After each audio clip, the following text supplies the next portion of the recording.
બોલો શ્રી પ્રાણના ત્યારે કી જય. વંદો સતગુરુ ચરણ કો, કરુધની પ્રેમ પ્રણામ. અશુભ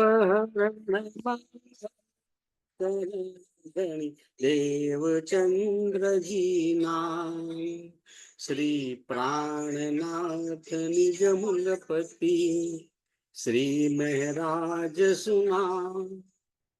તેજ કુંવરી શ્યામ જીવન કો, પલ પલ કરું પ્રણામ. ધણીજી મારા પલ પલ કરું પ્રણામ. બોલો શ્રી પ્રાણનાથ પ્યારે કી જય.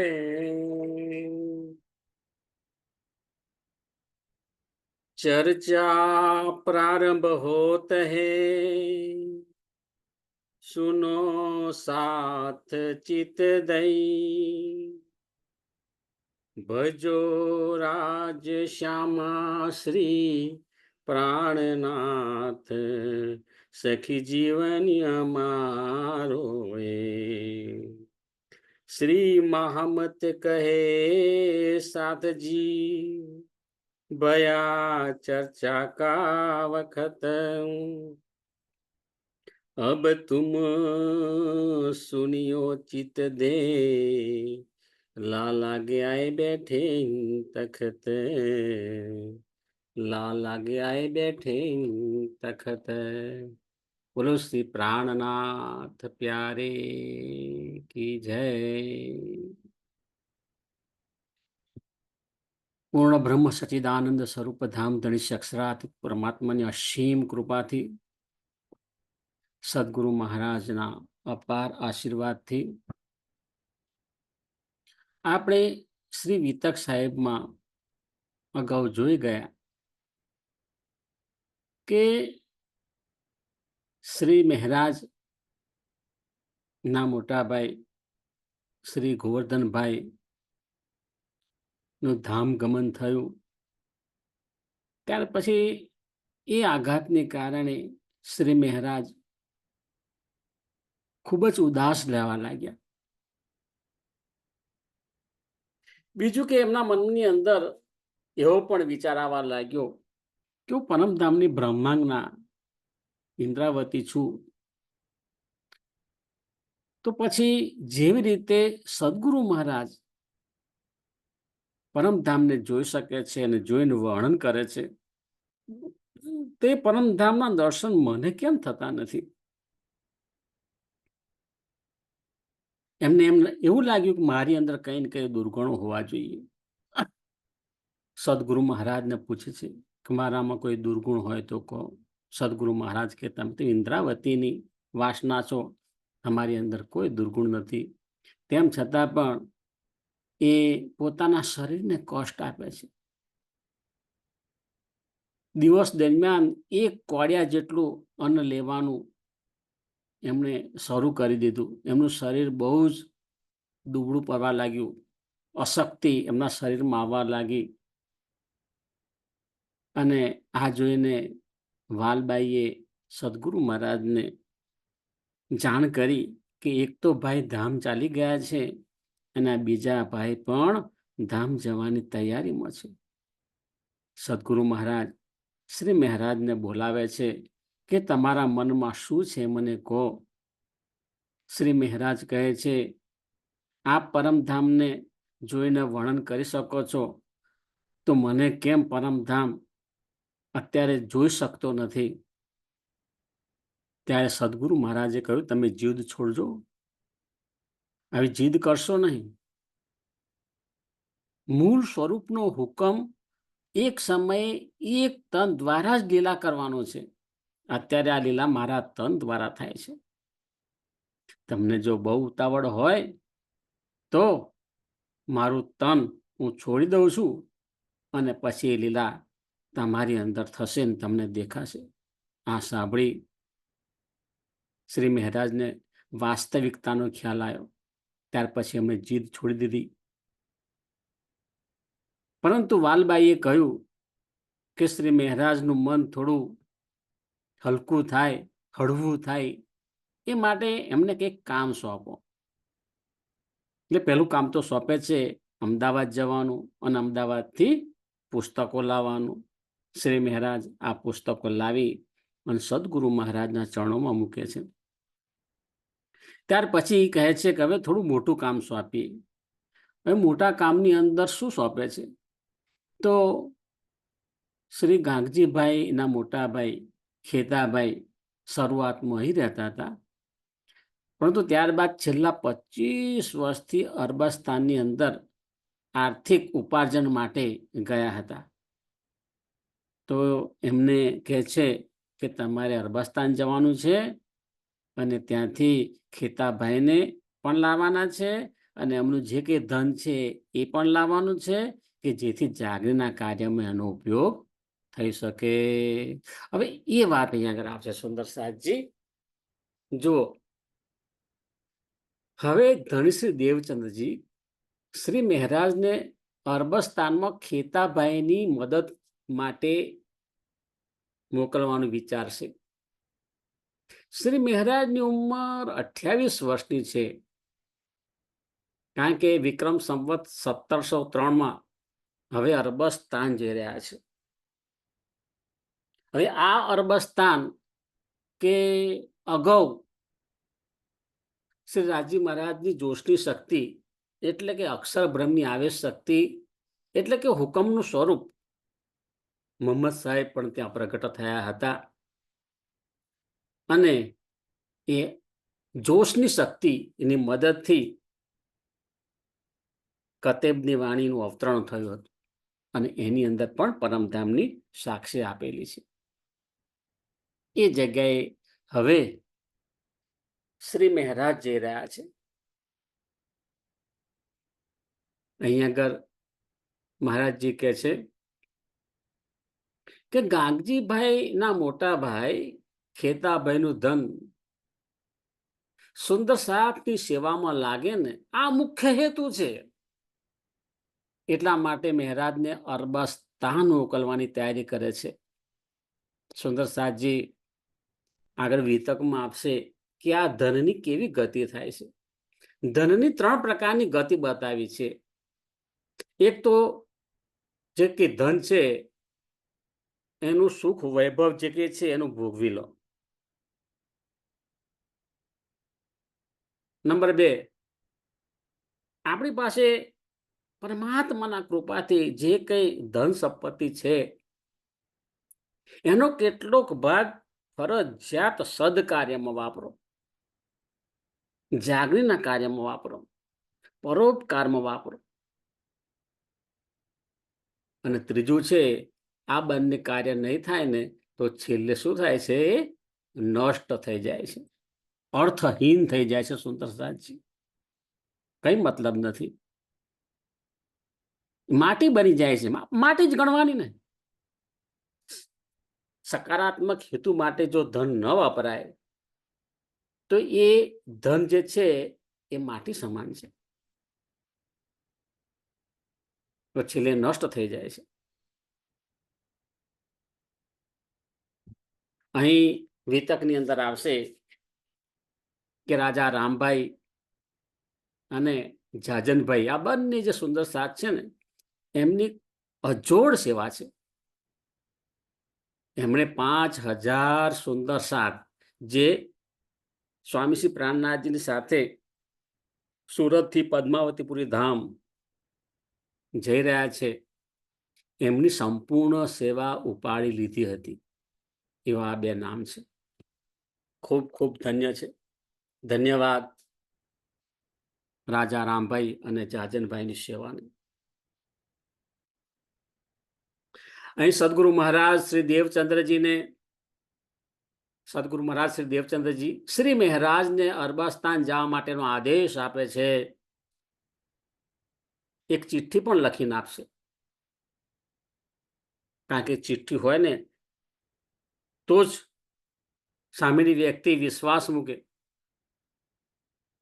કે છે કે ત્યાં જઈને ખેતાભાઈને મળો, તેમની સંપત્તિ એકત્ર કરવામાં મદદ કરો અને ત્યારબાદ આ સંપત્તિ અહીં સુંદર સાથની સેવામાં લાવો.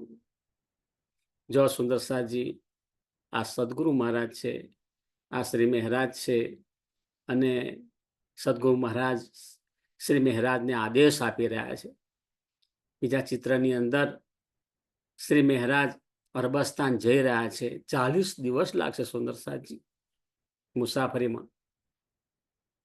અને એ બતાવ્યું છે કે આ ખેતાભાઈ ખૂબ જ મોટો વેપાર કરી રહ્યા છે. અને ત્યાં આ ખેતાભાઈને શ્રી મહારાજ મળે છે. જોઈએ આગળ. અહીં આગળ ગાગજીભાઈનો લૌકિક પરિવાર પણ બતાવ્યો છે. અગાઉ આપણે જોઈ ગયા હતા કે ગાગજીભાઈ જે છે એમના મોટા ભાઈનું નામ ખેતાભાઈ. શરૂઆતમાં એ રહેતા હતા, પરંતુ છેલ્લા 25 વર્ષથી એ આર્થિક ઉપાર્જન માટે અરબસ્તાન ગયા છે અને એમનો પરિવાર અહીંયા આગળ છે.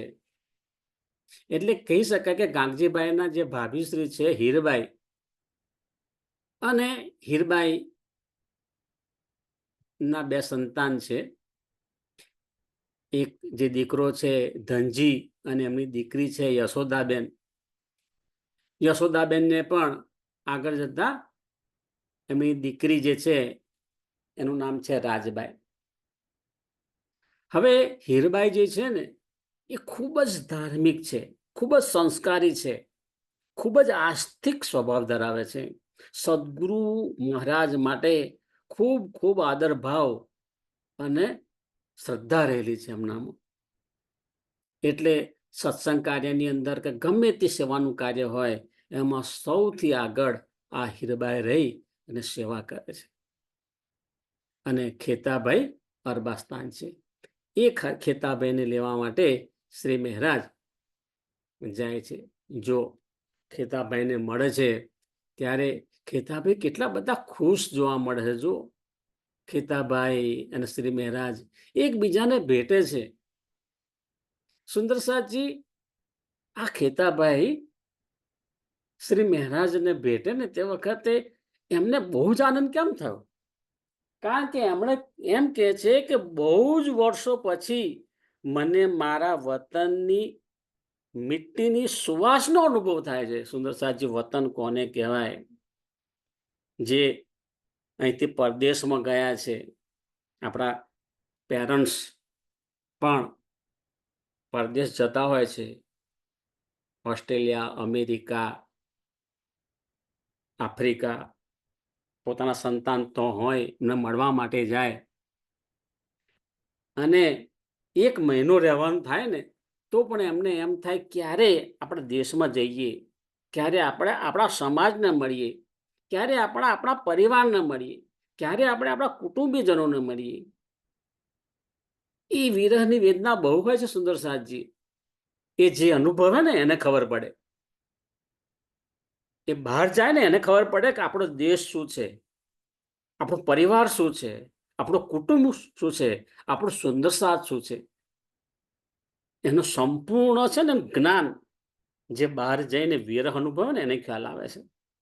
સુંદરસાદજી આ રીતે આ ખેતાભાઈ અહીં આર્થિક ઉપાર્જન માટે આવ્યા છે, પણ રોજ પોતાના વતનને યાદ કરતા હતા.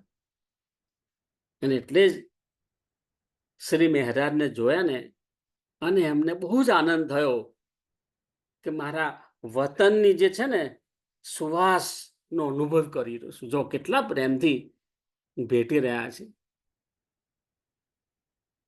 તો વિક્રમ સંવત 1703માં અરબસ્તાન જવા માટે નાવ તૈયાર હતી. 40 દિવસની મુસાફરી કરીને શ્રી મહારાજ અરબસ્તાનમાં જાય છે. ખેતાભાઈને મળે છે. ગાગજીભાઈની લખેલી ચિઠ્ઠી પણ આપે છે. શ્રી મહારાજને જોઈને ખેતાભાઈ ખૂબ ખૂબ ખૂબ આનંદિત થાય છે. ખૂબ જ પ્રેમથી આવકાર આપે છે. બંને સાથે પ્રેમથી જમે છે. ત્યારબાદ ખેતાભાઈ પોતાનો સંપૂર્ણ કારોબાર શ્રી મહારાજને સમજાવે છે અને સોંપે છે. જોઈએ આગળ. બધું કારભાર હવે તમે સંભાળો, બરાબર? હવે હું અહીંયા આરામ કરીશ.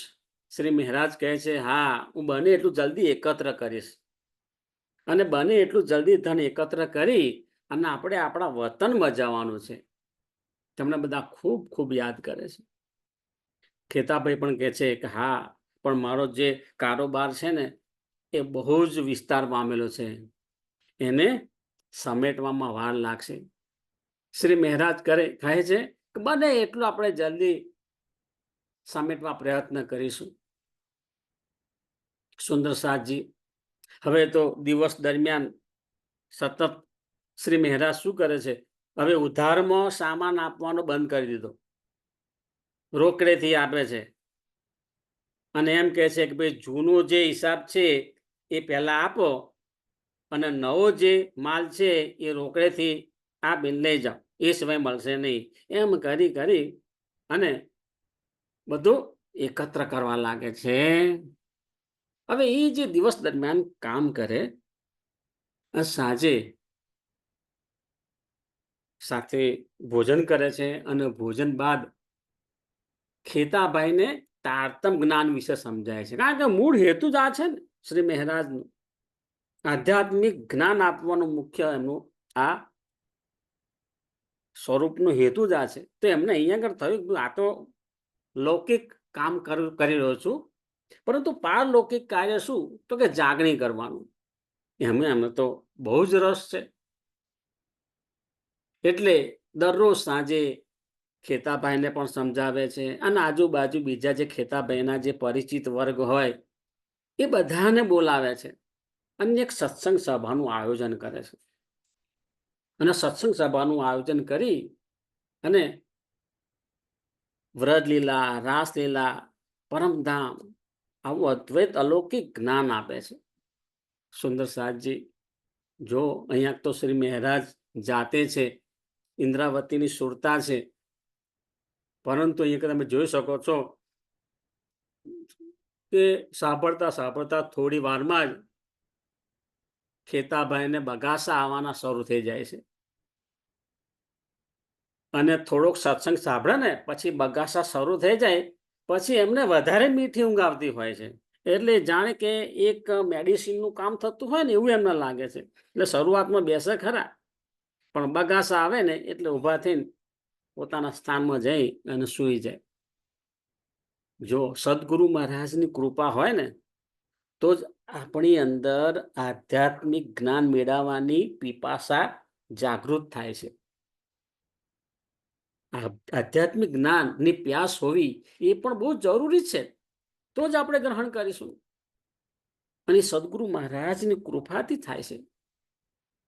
તો જો શ્રી મહારાજ ચર્ચા કરે છે, ખેતાભાઈ છે એ આરામ કરવા જાય છે, પણ અન્ય જે સુંદર સાથ છે ત્યાંના સ્થાનિક એ એનો ભરપૂર લાભ લઈ રહ્યા છે.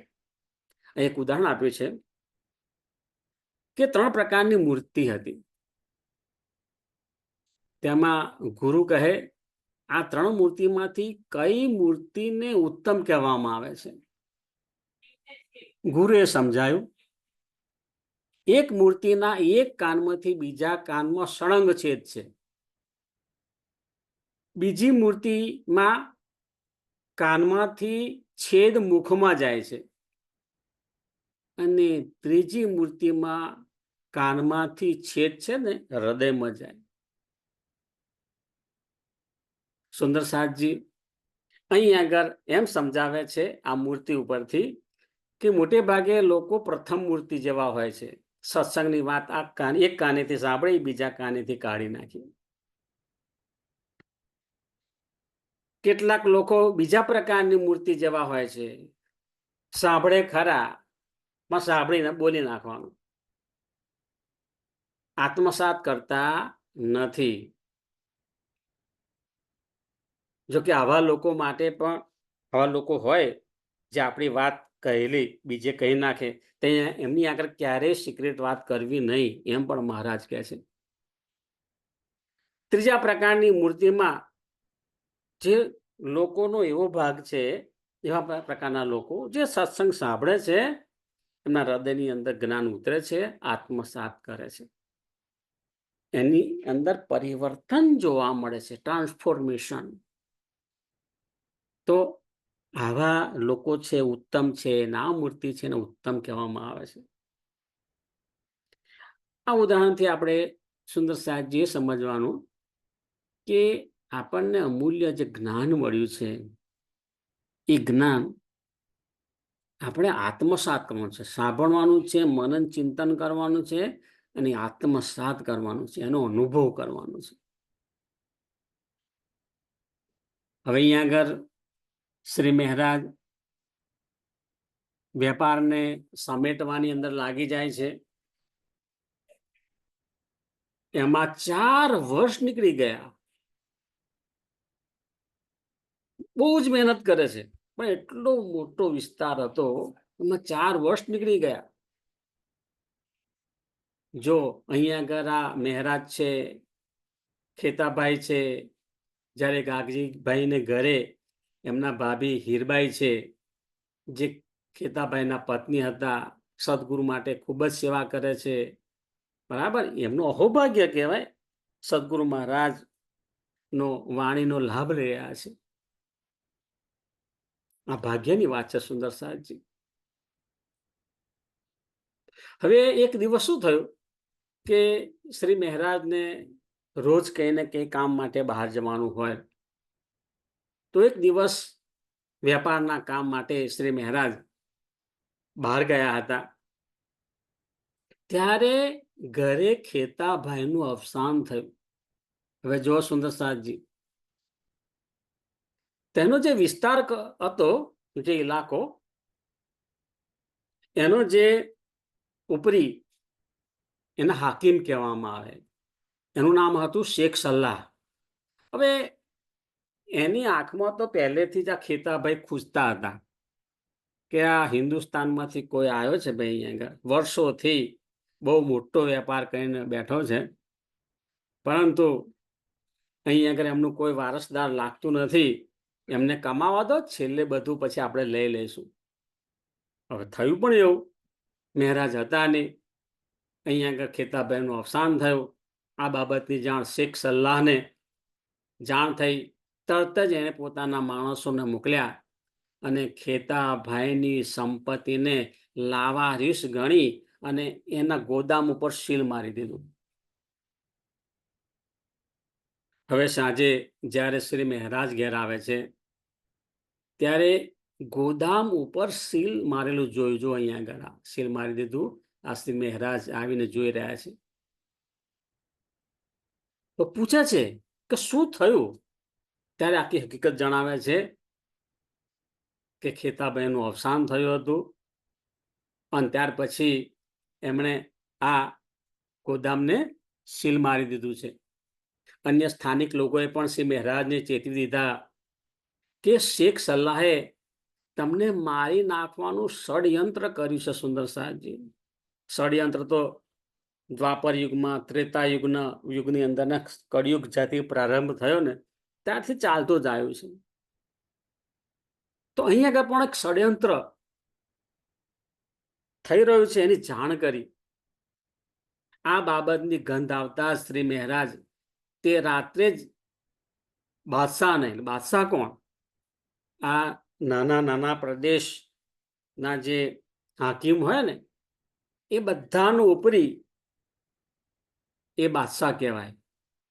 એની રાજધાની બગદાદ છે. જેવી રીતે આપણી ભારતની રાજધાની દિલ્હી છે, એવી રીતે અરબસ્તાનની જે રાજધાની બગદાદ, અને બગદાદની અંદર એ બાદશાહનું નિવાસ સ્થાન. એટલે એમને થયું કે હવે મારે બાદશાહને મળવું પડશે.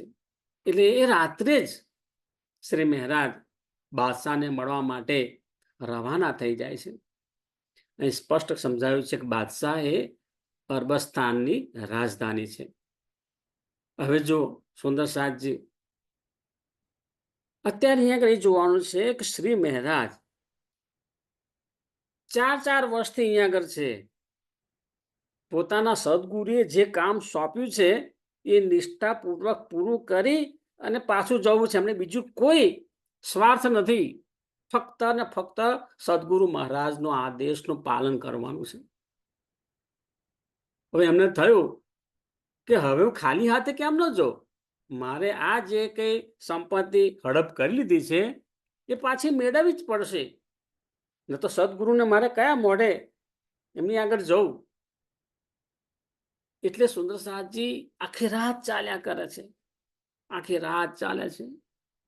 બીજે દિવસે બગદાદ પહોંચે છે. હવે બગદાદના બાદશાહને ફરિયાદ કરવા માટે જાય છે. જો વિક્રમ સંવત 1707 ચાલતા ચાલતા બગદાદ પહોંચ્યા. હવે સીધે સીધું કઈ બાદશાહને મળવાનું હોતું નથી. એમની હાથ નીચે જે દરબારીઓ હોય છે ને, એ દરબારીઓને ફરિયાદ આપવાની હોય છે, અને પછી એ દરબારીઓ આગળ બાદશાહને ફરિયાદ પહોંચાડે. પણ અહીંયા પણ ભ્રષ્ટાચાર જોવા મળે છે. અહીં આગળ શ્રી મહારાજ 2 માસ સુધી દરબારીઓને મૌખિક ને લેખિક ફરિયાદ કરતા જ રહ્યા, પરંતુ કોઈ સાંભળતું જ નથી. એક જ વાત કે આ તો હિન્દુસ્તાનથી આવેલો વ્યક્તિ છે, આ અરબની અંદર આપણે બધે અહીંથી જ કમાયેલા છે, એમને થોડું પાછું આપવાનું હોય. એટલે એમની વાત છે જ, પણ ન્યાયની વાત સાંભળવા તૈયાર નથી. કોઈએ સાંભળ્યું નહીં. જો શ્રી મહારાજ છેવટે નિરાશ થઈને એક પથ્થર ઉપર બેઠા છે. હવે વિચાર કરે છે કે મારે શું કરવું. આ બાજુ 2 મહિનાથી હું ધક્કા ખાઉં છું, મારી વાત કોઈ સાંભળતું નથી. ખાલી હાથે મારાથી જામનગર જવાય એમ નથી, કારણ કે સદગુરુ મહારાજનું આજ્ઞાનું પૂરેપૂરું પાલન કરવાનું છે. શું કરવું, મૂંઝવણમાં છે. અને તે વખતે જો એમની બાજુમાં શ્રી રાજજીનું હુકમનું સ્વરૂપ પ્રગટ થાય છે, જોશનું સ્વરૂપ પ્રગટ થાય છે, એમ પણ કહી શકાય. અને એમનો વેશ કેવો ત્યાંના લોકો જેવો ધારણ કર્યો છે, કોઈ અરબી માણસ હોય ને એવો વેશ ધારણ કર્યો છે. અને એ સ્વરૂપ શ્રી મહારાજને પૂછે છે કે તમે ખૂબ જ ઉદાસ લાગો છો, ખૂબ જ નિરાશ લાગો છો, શું કારણ છે, મને જણાવી શકો છો? હવે શ્રી મહારાજને લાગ્યું કે આ ભૂમિની અંદર કોઈ મારી વાત સાંભળતું નથી, અને આ કોઈ અરબી વ્યક્તિ સામેથી પૂછે છે, તો એ તો ખરેખર ખુશ થયા કે કામ થાય તો કે ના થાય, પરંતુ મારી વાત સાંભળનાર કોઈ છે તો ખરું. એટલે તમામ હકીકત સંભળાવે છે કે આવો મારે પ્રશ્ન ઉભો થયો છે. સંપૂર્ણ વિગત સાંભળી એ આરબના સ્વરૂપે પોતે એક પત્ર લખીને આપે છે કે હું તમને પત્ર લખીને આપું છું, એ પત્ર તમે બાદશાહને આપવાનું છે. બહુ વ્યવસ્થિત તમને પત્ર લખી દીધું છે કે વાંચે ને એ બાદશાહના પણ પગ થર થર કાંપવા લાગે, એવો પત્ર લખ્યો છે. અને સમજાયું, આ પત્ર વાળી અને એમને આપ્યો. કાલે બાદશાહ અહીંથી નમાઝ પડવા જાય ને તે વખતે હિંમત કરી અને તેમનો જામાનો છેડો, જામા પહેર્યો હોય ને એનો છેડો, એ વસ્ત્રનો છેડો પકડી અને તમારે જોરથી ખેંચવાનું છે. એટલે બાદશાહ ઉભા રહેશે અને તમને પૂછશે, અને તે વખતે તમને આ ચિઠ્ઠી આપવાની છે, અને તે વખતે જે પૂછે એને જવાબ આપજો. હવે અહીંયા આગળ સુંદર સાજી જો બીજે દિવસે સવારે શ્રી મહારાજ સુલતાનની આવવાની રાહ જોઈને ઉભા છે. જેવા સુલતાન પસાર થાય છે તેવા જ તેમની નજીક જઈને તેમનો જામાનો છેડો પકડીને જોરથી ખેંચે છે, જેને પરિણામે એ જામાની દોરી પણ તૂટી જાય છે. હવે આ સૈનિકોને થયું કે આવું તો કોઈ હિંમત કરે નહીં, આવી હિંમત કોણે કરી? દોડતા દોડતા સૈનિકો નજીક આવે છે, પરંતુ સુલતાન એટલે કે બાદશાહ એ બધા સૈનિકોને રોકે છે, ઉભા રહો, ઉભા રહો. શ્રી મહારાજને કહે છે કે તમે ગભરાશો નહીં, તમે શું કહેવા માંગો છો તે મને જણાવો. ત્યારે શ્રી મહારાજ કહે, હું છેલ્લા 2 મહિનાથી ફરિયાદ કરવા માટે ધક્કા ખાઉં છું, મારી કોઈ વાત સાંભળતું નથી, એટલે ના છૂટકે મારે આવું આ ગુસ્તાખી કરવી પડી છે, એમ કહી અને ચિઠ્ઠી આપે છે અને કહ્યું કે આવી મારી તકલીફ છે અને એ મારી તકલીફનું નિવારણ કરવાની કૃપા કરો. શ્રી મહારાજના વચન સાંભળી બાદશાહ આકાશ તરફ જોઈ અને બોલે છે, આ રીતે ખુદાઈ પેગામ કોઈ વિરલા જ બોલી શકે છે, આ કોઈ સામાન્ય વ્યક્તિ નથી.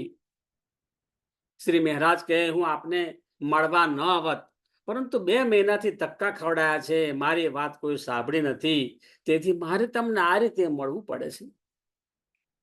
એક બાજુ બાદશાહને નમાજ માટે જવાનું મોડું થતું હતું, બીજી તરફ સિપાહીનું ટોળું પણ નજીક આવી ગયું હતું. આ સ્થિતિમાં બાદશાહ કહે, તમે મારા વસ્ત્રનો, મારા જામાનો છેડો ખેંચવાનો ગુનો કર્યો છે, તે ગુનો હું માફ કરું છું, હું તમારી અરજી સ્વીકારું છું અને હું તમને જરૂર મદદ કરીશ. ફરીથી આકાશ તરફ જોઈ અને ખુદાને બંદગી કરે છે, હે ખુદા, મને ક્ષમતા બક્ષજો, મને શક્તિ બક્ષજો કે જેથી હું આ ખુદાના બંદાની જે મુશ્કેલી છે એ દૂર કરી શકું, એને સાચો ન્યાય આપી શકું. હવે બાદશાહ નમાઝ પઢવા માટે જાય છે. બીજી બાજુ બાદશાહ ઘરે જઈને વિચાર કરે છે કે એ જે વ્યક્તિનું સરનામું મેં લીધું નથી, હવે એને શોધવો કઈ રીતે? મારે પહેલામાં પહેલો આવતીકાલે એ વ્યક્તિનો જ ન્યાય કરવો છે. હવે બાદશાહે પોતાના સિપાહીઓને બોલાયા અને કહ્યું કે આજે સવારે મારા જામાનો છેડો જે વ્યક્તિએ ખેંચ્યો હતો ને, એમને ગમે ત્યાંથી શોધી લાવો અને કાલે દરબારની અંદર હાજર કરો. હવે જુઓ, તે વખતે કઈ રીતે વ્યક્તિને શોધવો, એટલે રાજાના સિપાહીઓ છે ને ઢોલ નગારા વગાડે, ઢોલ નગારા વગાડતા જાય, એટલે બધા લોકો ભેગા થાય, શું થયું, શું થયું? પછી એ કે ઢંઢેરો પીટાયો એને કે ગઈકાલે રાજાનો છેડો જેણે ખેંચ્યો તો, જામાનો છેડો, એ જે વ્યક્તિ હાજર થાય, એનો ન્યાય કરવાનો છે. હવે એમ કરતા કરતા જ્યાં મહારાજ હતા ત્યાં પણ આ લોકો ગયા. હવે મહારાજ કહે છે કે ભાઈ તમે હવે તમારો ઢંઢેરો પીટાવાનો બંધ રાખો, એ વ્યક્તિ હું જ છું, મેં જ રાજાના જે બાદશાહ છે એને જામાનો છેડો મેં જ પકડીને ખેંચ્યો હતો, મેં જ ફરિયાદ કરી હતી. આટલું સાંભળતા જ એ જે સિપાહીઓ છે, સિપાહીઓ છે આ, એમને ખબર નથી શું હકીકત છે, એટલે બંને બાજુથી પકડે છે. 2 સિપાહી પેલી બાજુથી પકડે છે, 2 સિપાહી આ બાજુથી પકડે છે અને એમને પકડી અને રાજાના દરબારમાં લઈ જાય છે. હવે જો, હવે આગળ શું આવશે એ આપણે આવતીકાલ જોઈશું કે રાજાના દરબારમાં આ રીતે લઈ જાય છે. તે વખતે બાદશાહ જેવા જોવે છે ને એવા કહે છે કે એમને તમે છોડી દો, મુક્ત કરી દો, એમની જાતે આવવા દો. શ્રી મહારાજ એમની જાતે નજીક આવે છે. સુંદર સાહેબજી, બાદશાહે એનું અલગ આસન બિછાઈ અને બેસાડ્યા છે અને એમને બેસાડી અને બધું પૂછે છે કે ક્યાંથી, હિન્દુસ્તાનથી આવો છો? હિન્દુસ્તાનના પણ સમાચાર જો. આજે બાદશાહ ખરેખર સ્થાન પ્રમાણે કેવી ગરિમા ધરાવે છે, કેવો ઉમદા સ્વભાવ ધરાવે છે. કેવા નેક હોય છે સુંદર સાતજી, અને એમની વાત સાંભળે છે. અને પછી એમ પણ કહે છે કે તમે મારા દરબારીઓને ફરિયાદ કરી હોત ને તો પણ એ ફરિયાદ મારા સુધી આવી જાત. હવે સુંદર સાતજી તે વખતે દરબારીઓ થર થર કાંપવા લાગ્યા, કારણ કે મહારાજ તો ઓળખતા હતા બધાના ફેસથી કે આ દરબારી આ દરબારી આ બધા જ તે વખતે હતા. પણ શ્રી મહારાજનો દયા ભાવ તો જો, કે મારે મારા કામથી મતલબ છે, શા માટે મારે આ લોકોની નોકરી ઉપર લાત મારવી, એમના પેટ ઉપર શા માટે લાત મારવી? અજ્ઞાની લોકો છે, એમને ખબર નથી પોતે શું કરી રહ્યા છે. એટલે મહારાજ કહેશે, ના ના, હું તો અહીં કોઈને મેં ફરિયાદ કરી નથી, હું તમને અત્યારે જ ફરિયાદ કરું છું. બોલો શ્રી પ્રાણનાથ પ્યારે કી જય, સદગુરુ મહારાજ કી જય, કૃષ્ણ કનૈયા લાલ કી જય. પ્રણામ સુંદર સાજી, સુંદર સાજીના ચરણોમાં મારા કોટાન કોટી પ્રણામ.